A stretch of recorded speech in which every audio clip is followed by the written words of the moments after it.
Bon, alors, Luc, tu nous as dit, effectivement, il y a une forme d'absurdité en tout, et tu as pris un exemple qui était celui de la bière. Mais oui, parce qu'il nous dit les 30 glorieuses qui sont censées être heureuses, justement, c'est 30 années, c'est 30, il n'y a pas d'ess à 30, c'est 30 années glorieuses, justement, et elles ont façonné aussi nos habitudes de consommation par rapport à la bière aussi.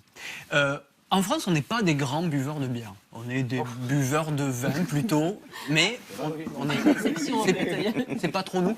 Mais détrompez-vous, parce que quand ton grand-père est né, au début du XXe siècle, il y avait en France 2600 brasseries. C'est pas mal quand même, 2600 maisons qui fabriquaient de la bière. Première guerre mondiale, poum, elles étaient surtout dans le nord et dans l'est, détruites. 1000 de moins. Deuxième guerre mondiale, 1000 encore de moins. Il n'y en a plus que 600. D'accord ? Donc on se trouve avec beaucoup moins de brasseurs qu'à une certaine époque.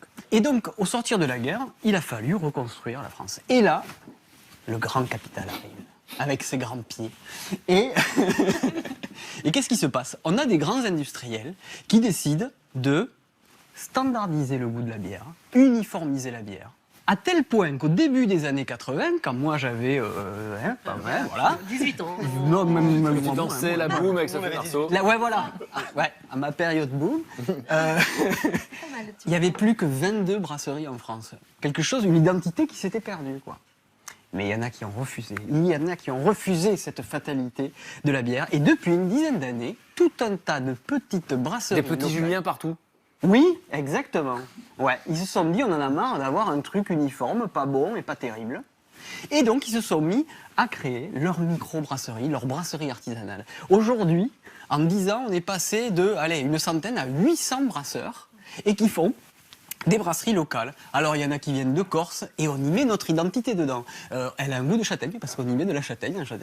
En Isère, on y met des noix. Vous voyez, il y a tout un tas. Celle-là, elle est faite à Paris maintenant.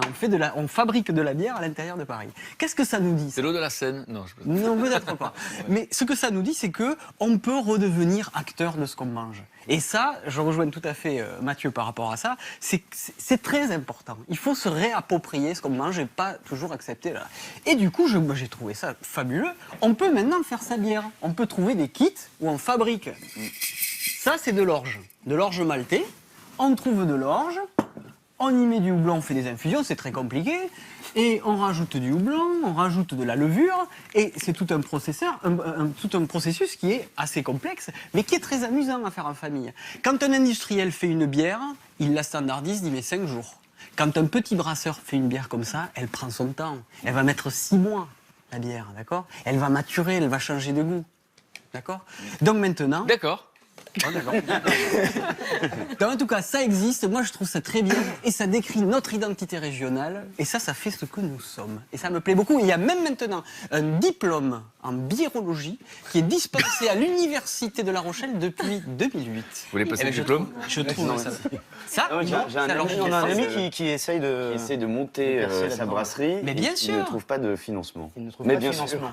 mais on peut le Oui, faire. ça fait Il a 6 passé mois beaucoup qu'il de temps, est... beaucoup de temps dans Il sa faut qu'il cuisine contacte, pour, voilà. il faut qu'il contacte Julien, Julien parce et que lui, Joseph. il va, conseiller en... Vous allez le financer? Non, mais Pas tout de suite. on peut y arriver. Non mais c'est vrai, ça fait 6 mois qu'il s'acharne, c'est beaucoup un de peu temps. désespérant Il a pour passé lui. beaucoup de temps dans sa cuisine, justement, à confectionner ça. Il s'appelle Vincent Chauvet pour Voilà. les banquiers qui devraient le recevoir. Exactement.